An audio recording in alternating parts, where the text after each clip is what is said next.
Olá.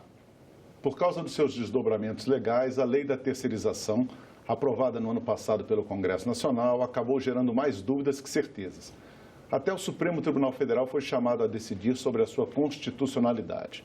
A Corte deu aval à terceirização dos diferentes tipos de atividades das empresas em um julgamento em agosto. Mas, afinal, o que diz a lei? O que ela pode mudar no dia a dia dos empresários e na vida dos trabalhadores? Vamos tirar essas dúvidas com o professor de Direito do Trabalho, Antônio Galvão Pérez, que é o nosso convidado aqui no Cidadania hoje. Muito obrigado, doutor. Tudo bem? Olá, eu agradeço o convite, antes de tudo. É um prazer estar aqui na TV Senado participando do programa hoje. Muito obrigado. Vamos começar explicando para as pessoas. Afinal, qual foi a decisão do Supremo Tribunal Federal? O que mudou a lei, em relação à lei que foi aprovada no ano passado, não é isso?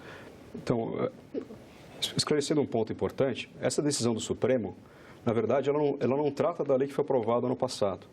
Essa decisão do Supremo, ela foi proferida em alguns processos antigos já, que já estavam na Corte para ser julgados há muito tempo, e o julgamento coincidiu com o momento posterior à entrada em vigor da lei. Até se cogitou nesses processos, até houve um despacho do ministro Barroso na DPF 324, para que as partes se manifestassem sobre uma eventual perda de objeto diante da nova lei, no sentido de que, com a nova lei, não seria mais necessário o julgamento.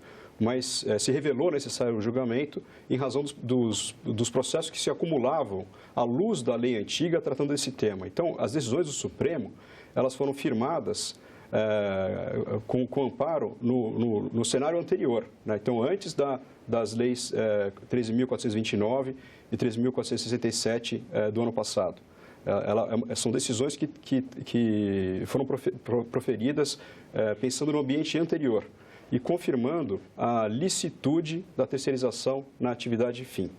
Então, atividade fim, está aí essa dúvida que as pessoas têm. Afinal, existe um consenso em relação ao que é atividade fim? Existe uma definição que hoje em dia, com essa decisão, por exemplo, é aceita por todos ou continua a controvérsia? Então, esse é um dos problemas, né? Esse é um dos problemas que foi muito explorado na arguição de descumprimento de preceito fundamental 324 de relatoria do ministro Barroso. A petição inicial dessa ação destaca muito esse problema. Então, antes das leis de 2017, das leis 13.429 e 13.467, a matéria ela era objeto de uma súmula do Tribunal Superior do Trabalho. Na verdade, é a segunda súmula do Tribunal Superior do Trabalho. A súmula é uma posição que o Tribunal Superior do Trabalho firma quando é uma questão muito controvertida nos tribunais. Então, o Pleno... Tem muitas ações rolando sobre o assunto. Diversas posições apresentadas nos julgados. O Pleno do Tribunal se reúne e adota um entendimento sobre aquela matéria. Em regra, essa súmula é adotada por maioria, né? É difícil haver um tema em que haja uma convergência completa, né? Então, essa súmula 331 do TST, ela, na verdade, era uma alteração de uma súmula anterior, que era 256, e ela adota a distinção entre atividade fim e atividade meio, né? Em que sentido? Dizendo, olha, uma empresa pode terceirizar a sua atividade meio, mas não pode terceirizar uma atividade fim. Então, há situações em que é óbvio dizer isso, né? Então, um hospital não poderia terceirizar o trabalho de médicos, né? Então, em uma situação como essa, é fácil de identificar o que é atividade fim e o que é atividade meio. O problema é que há diversas situações em que não era fácil distinguir, né? Então, um exemplo, no agronegócio, o transporte de cana-de-açúcar para uma usina, é atividade fim ou atividade meio? Tem decisões nos dois sentidos. A atividade de logística para uma montadora de automóveis, é atividade fim ou atividade meio? Tem decisões nos dois sentidos. Então, era um critério que, ao invés de resolver um problema, né, de pacificar a jurisprudência em um determinado sentido, ele criava outro. Porque nas ações se discutia muito se, em determinado caso concreto, se estava diante de uma atividade fim ou de atividade meio. E isso acabava gerando até problemas em termos de concorrência, porque às vezes uma empresa era proibida de terceirizar por uma determinada atividade, por uma decisão, e o concorrente era autorizado porque os juízes eram diferentes e entendiam de forma diferente na aplicação daquele critério. Às vezes no mesmo estado. No mesmo estado, né, e concorrente direto, um do outro, passavam por situações como essa. Agora, mesmo na atividade meio, né, que era possível terceirizar conforme a súmula 381, e também é possível terceirizar conforme a lei hoje ela permite em ambas as atividades, né? Mesmo na atividade meio, a súmula trazia responsabilidades para o tomador de serviços, a empresa que contrata a empresa terceirizada. Essa responsabilidade era uma responsabilidade subsidiária, ou seja, se a empresa prestadora de serviços não pagar o que deve ao trabalhador, esse trabalhador que não teve seus créditos trabalhistas honrados, ele pode ajuizar uma reclamação trabalhista em face do seu empregador, que é a empresa prestadora de serviços, incluindo no polo passivo também a empresa tomadora dos serviços. Ou seja, se um não paga, o outro paga. Ou seja, né? ele podia entrar com uma ação na Justiça do Trabalho contra a empresa que o contratou, que assinou a sua carteira, Exato. mas também contra a empresa onde ele trabalhava, cedido por essa empresa dentro desse contrato. Perfeito. E essa é uma coisa importante. Nada mudou com a nova lei. Né? Continua valendo isso? Continua valendo isso. A nova lei, ela prevê também a responsabilidade subsidiária. Agora, por que é subsidiária e não solidária? Porque, primeiro, na reclamação trabalhista, se tenta executar o empregador. Só se atinge o patrimônio do tomador de serviços se, mesmo na reclamação trabalhista, o empregador se revelar inadimplente. Então, existe uma garantia para o trabalhador terceirizado, né? Quando ele presta serviços em proveito de uma outra empresa que é o seu tomador, que essa responsabilidade subsidiária ela foi mantida pela nova lei. A inovação das leis, dessas duas leis que eu mencionei de 2017, é permitir também a terceirização na atividade fim. Né? Então, se acabou com essa dicotomia atividade meio e atividade fim, isso traz mais segurança jurídica para as relações de trabalho. E uma coisa que é importante também, isso não quer dizer que é uma blindagem para o tomador de serviço, que ele pode terceirizar qualquer coisa, em qualquer situação, em qualquer circunstância, evitando o reconhecimento de vínculo de emprego. Se, em um determinado caso concreto, se revelarem presentes em relação ao tomador de serviços os requisitos de uma relação de emprego, especialmente nesse caso a pessoalidade e a subordinação, o juiz pode reconhecer o vínculo com o tomador. Só que esse reconhecimento não é mais automático, só porque era atividade fim. O trabalhador teria que comprovar que recebe ordens, por exemplo, do tomador de serviços, que o tomador de serviços o contratou pessoalmente, que não poderia se fazer substituir, que a intenção da contratação era trazê-lo especificamente para aquela empresa. Então, se presente os requisitos do vínculo de emprego diretamente com o tomador, esse vínculo pode ser declarado. Então, não mudou também nada nesse sentido. Então, às vezes há um temor, no sentido de que agora pode tudo com a lei, não. O artigo 3º da Consolidação das Leis do Trabalho e o artigo 9º da CLT também continuam em vigor. Então, se houver uma fraude ou desvirtuamento dessa relação, pode ser reconhecido o vínculo ainda com o tomador, mas não é mais automático. Precisa demonstrar que os requisitos são preenchidos em relação ao tomador. É uma das grandes dúvidas, nós vamos conversar também daqui a pouco sobre isso. Antes, nós vamos mostrar para as pessoas aqui como é o tamanho do mercado de terceirização no Brasil. Em 2015, segundo a Pesquisa Nacional por Amostragem de Domicílios do IBGE, 18,9% dos trabalhadores, 9,8 milhões de pessoas, já eram terceirizados no Brasil. Há 2 anos. Isso antes, inclusive, da aprovação da lei, já era um mercado consolidado no país e inclusive, não houve muita alteração desde então, pelo menos ainda não foi aferida. Mas existem algumas estimativas, no caso aqui foi um estudo de um professor da Universidade de São Paulo, que ele estimou que poderia haver uma alteração drástica no mercado de trabalho com a aprovação da lei da terceirização, chegando-se até a 75% dos funcionários, das pessoas contratadas em modelo de terceirização, muito proximamente daqui a 8 anos ou 7 anos. Você acha que é possível esse cenário? A lei tem essa capacidade de dar essa mudança radical no mercado de trabalho do país? Foi assim que aconteceu em outros países, por exemplo? Um percentual tão elevado, e imaginar que essa mudança decorreria somente da lei, me parece um exercício de futurologia. Ninguém tem elementos para dizer isso, nem para criar nenhum modelo econômico que indique nesse sentido, que sustente isso. Então, não sei qual foi o professor que fez essa estimativa, mas até tenho curiosidade para saber quais foram as premissas que ele adotou. Agora, uma coisa que é importante frisar, não necessariamente é ruim para o trabalhador prestar serviço para uma empresa terceirizada, porque se presente os requisitos do vínculo de emprego, será empregado também dessa empresa terceirizada, ela tem a proteção da lei trabalhista. A nova lei, ela fez uma escolha, que é a escolha do trabalho específico. A atividade tem que ser especificada no contrato. Então, ela cria critérios para também dar maior proteção ao trabalhador. Então, ela também exige que haja uma comprovação da capacidade econômica da empresa prestadora de serviço. Então, há um capital social mínimo, conforme o número de empregados, um capital social mínimo estabelecido em lei para que ela possa realizar essa atividade.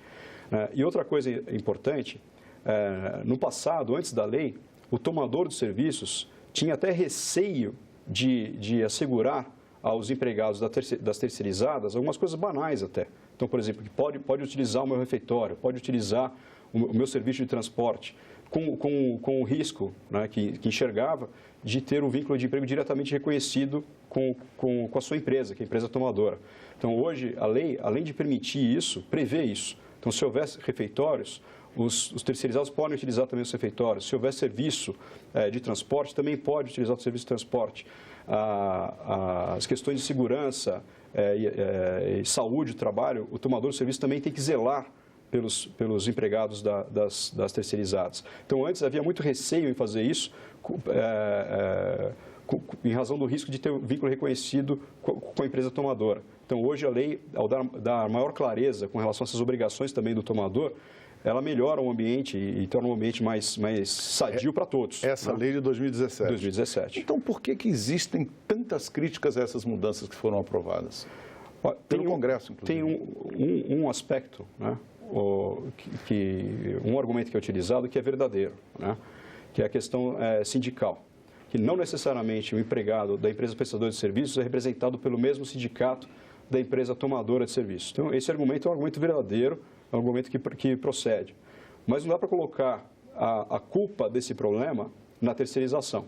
A culpa desse problema está no nosso modelo de relações sindicais. Então, o modelo de sindicato único, em que é um monopólio do sindicato, que não é possível criar, por exemplo, um sindicato por empresas, que os trabalhadores não podem efetivamente escolher a que sindicato se vincular, acaba gerando esse tipo de distorção. Então, existe esse problema da representação sindical, mas não é um problema da lei, né? E não é um problema também da decisão do STF que reconhece inconstitucional o critério que era utilizado pelo TST, vedando a terceirização da atividade fim. Então, esse é um argumento válido, mas o culpado desse problema, né, a culpada desse problema não é a lei, né, é o nosso modelo que está na Constituição da Unicidade Sindical. Ela vai tornar mais frágil, por exemplo, a posição dos empregados em relação aos empregadores? A lei muda alguma coisa nisso? Por exemplo, a lei da terceirização investiu contra qualquer um dos direitos dos trabalhadores previstos na CLT, por exemplo? Não, com relação aos direitos previstos em lei, de forma alguma, né? O que pode haver é um tratamento em normas coletivas de forma diferenciada, né? Isso pode haver porque os sindicatos são distintos. Mas, mais uma vez, o problema não está na lei, né? O trabalhador terceirizado, se for empregado da empresa prestadora de serviços, tem toda a proteção da lei trabalhista, assim como os empregados da tomadora, né? Mesma coisa, salário, férias, 13º. Exatamente, nada muda nesse aspecto, né? E como é que foi a reação em outros países onde você tem uma economia com um índice de terceirização elevado? Houve realmente algum desequilíbrio nas relações entre capital e trabalho? Os trabalhadores ficaram desprotegidos ou não existe um resultado nesse sentido no mundo? Não, até alguns ministros do STF pontuaram esse aspecto. A terceirização é algo que não se consegue mais conter, né? Ela faz parte de um novo modelo de produção, né? Então, a ideia é transferir para outras empresas conforme a especialidade dessas empresas. Então, não é algo que é feito para prejudicar o trabalhador, né? Nos países que isso funciona melhor, né, a lógica da terceirização não é precarizar o trabalho, né? E também não é a lógica para as grandes empresas no Brasil. A lógica é transferir para um terceiro uma atividade que ele pode executar melhor do que eu, né? E eu vou oferecer um produto melhor para o consumidor, vou conseguir produzir a um preço mais baixo e ter uma concorrência mais fácil no mercado internacional. Então, é um modelo de produção que está espraiado pelo mundo e que não dá para conter, né? lutar contra isso é criar uma dificuldade para as empresas brasileiras competirem internacionalmente. Agora, há risco de terceirização em massa, como, por exemplo, a previsão desse professor aí, porque a gente pode mostrar no infográfico aqui que a realidade dos terceirizados no Brasil é de baixa qualificação e baixos salários. Pelo menos, novamente, de acordo com o IBGE, 76% aproximadamente só tem o ensino fundamental, ou seja, seriam profissionais, seriam trabalhadores com baixa qualificação, e eles recebem, na sua grande maioria, 3 em cada 4 trabalhadores ganham no máximo 3 salários mínimos. Esse perfil dos terceirizados, ele está muito longe do perfil dos demais trabalhadores? Parece que não, né? Não. E outra coisa, é difícil saber, né? Mas pode até ser que esses números melhorem, né? A partir do momento que se admite a terceirização também em atividades fim das empresas. É algo que não é impossível prever, né? Não dá para criar um modelo e do impacto da lei na realidade do mercado.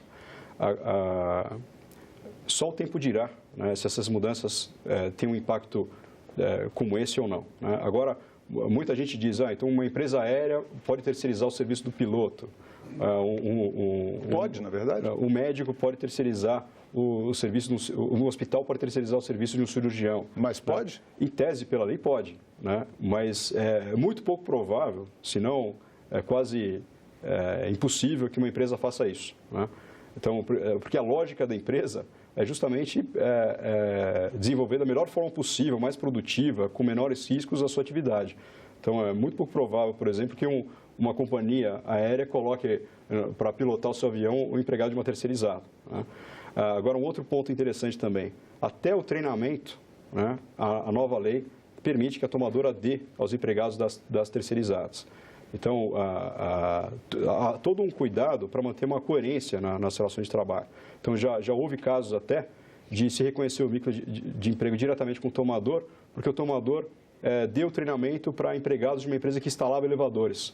Então, isso foi utilizado como critério para dizer, olha, se ela deu treinamento, se a empresa tomadora deu o treinamento para a empresa que fazia a instalação dos elevadores, então eles são empregados da empresa tomadora. É como se isso fosse um indício do vínculo direto com o tomador. A lei ela traz maior clareza de até onde pode ir o tomador, até onde pode ir o prestador de serviços, e isso tem de melhorar as relações de trabalho. Bom, o objetivo desse programa realmente é tirar dúvidas das pessoas que estão assistindo em relação a várias afirmações que surgiram durante a discussão dessa lei no Congresso Nacional e depois agora durante todo esse processo de julgamento do Supremo, que, como você já ressaltou, dizia respeito à legislação anterior, mas que teve impactos na vida de todo mundo hoje em dia. Uma coisa que a pessoa fala muito é que poderia haver uma redução em massa dos salários, porque a terceirização permitiria que as empresas conseguissem fazer isso. Existe previsão disso? Quer dizer, é possível você fazer uma afirmação segura em relação a isso, ou é só especulação? Olha, existe uma especulação de que muitas empresas demitiriam em massa seus trabalhadores para recontratar essa mão de obra por empresas prestadoras de serviço. Sim. Nós já estamos em setembro, né? Isso não se revelou, né? Então, não há um indício muito forte de que isso esteja, de fato, acontecendo, especialmente nas grandes indústrias, por exemplo. Agora, isso também não quer dizer que os salários das pessoas serão menores caso isso aconteça. E a lei, ela também criou uma quarentena para evitar que isso aconteça. Que, por exemplo, o Antônio é empregado de uma determinada montadora de automóveis, é demitido e depois passa a prestar serviço para a mesma montadora por uma empresa prestadora de serviço na mesma atividade. Então, a lei cria uma quarentena para dificultar uma manobra como essa, né? Então, a lei tentou criar critérios para desestimular também essa prática. Uma dúvida muito comum das pessoas. As pessoas, às vezes, misturam terceirizado com autônomo. Não tem nada a ver uma coisa com a outra, não é mesmo? Então, o terceirizado, que é tratado na lei, né, é o empregado de uma empresa prestadora de serviços. Então, ele é um empregado também. Seu contrato é regido pela consolidação das leis do trabalho, né? Então, ele tem todos os direitos trabalhistas também.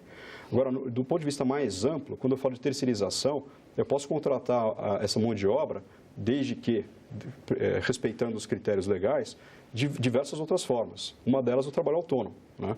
Então, um hospital pode ter, eventualmente, um profissional da saúde autônomo? Pode, né? Desde que não preencha os requisitos do artigo 3º da CLT. Então, especialmente a subordinação. E nessa hipótese, está havendo uma terceirização? Do ponto de vista semântico, sim, né? Mas não é disso que trata a lei, né? A lei ela foi feita pensando no empregado da prestadora de serviços, né? Na relação entre a prestadora de serviços e a tomadora, sob a perspectiva da relação de emprego. Mas, do ponto de vista econômico, do ponto de vista semântico, a terceirização é muito mais ampla. Pejotização. As pessoas também estão confundindo muito, achando que terceirização é a mesma coisa que pejotização. Aliás, até bom explicar, pejotização é um termo que foi criado em relação às iniciais P e J de pessoa jurídica, ou seja, a contratação de uma empresa por uma outra empresa. Em muitos casos, uma empresa que às vezes é de uma pessoa só. É a mesma coisa? Tem a ver uma coisa com a outra? Então, essa expressão pejotização é uma expressão jocosa, né? Então, assim como tem o Fordismo, tem o Toyotismo, inventaram o Pejotismo, que não tem nada a ver com a Peugeot, né? Vem de PJ, transformação de trabalhadores em pessoas jurídicas. Então, então, essa expressão por si só já tem uma conotação pejorativa. Então, a ideia é a substituição de mão de obra regular, de empregados, por empresas que prestam serviços, mas que, na prática, esse serviço é realizado por um profissional específico, né? Se ausente os requisitos do artigo 3º da CLT, também não tem nenhum problema, né? O difícil é separar o que é ideologia, o que é o caráter pejorativo dessas expressões e o que é a realidade. Então, a prestação de serviços de natureza intelectual por pessoas jurídicas muito pequenas, né, que muitas vezes até se identifica com o próprio profissional, é algo comum, né? E inúmeras vezes não se faz presente o requisito da subordinação. Então, isso por si só não é uma fraude, não é um problema, depende muito do caso concreto. Agora, essa expressão é uma expressão pejorativa que é utilizada para combater essa ideia. Agora, a lei da terceirização aprovada no ano passado pelo Congresso Nacional, sancionada pelo presidente, ela tem relação, ela pode criar mais pejotização no Brasil? Então, ela também prevê ela faz referência em um dos artigos, houve uma alteração da numeração dos artigos, se não me engano, artigos 5º C ou 5º D, também cria uma quarentena para essas situações. Agora, não é o fato de haver essa substituição, né? Então, o sujeito prestar serviço como empregado, depois cria uma empresa e passa a prestar serviço como sócio dessa empresa por um antigo tomador, não é o fato de haver essa mudança de rótulo que torna a nova atividade lícita, né? Para que essa atividade seja lícita, não podem estar presentes os requisitos do artigo 3º da CLT. Né? Então, tem que ter uma mudança efetiva na rotina da prestação de serviço. Porque senão mudou-se o rótulo e continua a prestação de serviço da mesma forma, né? Então, não se abriu uma porta para a fraude, né? O artigo 3º da CLT, o artigo 9º da CLT continuam em vigor. Professor, eu gostaria de agradecer muito a sua presença no programa. Eu acho que esclareceu bastante pessoas. Tá, muito obrigado mais uma vez. Quando precisar, conte com a nossa presença. Muito obrigado. Muito obrigado a você. Bom, se você quiser rever, baixar ou repassar o link, é só acessar a nossa página na internet no endereço senado.leg.br/TV ou então o canal da TV Senado no YouTube. E se você quiser fazer algum comentário, crítica ou sugestão, você pode telefonar de graça para 0800 61 2211. Obrigado pela atenção e até o próximo Cidadania.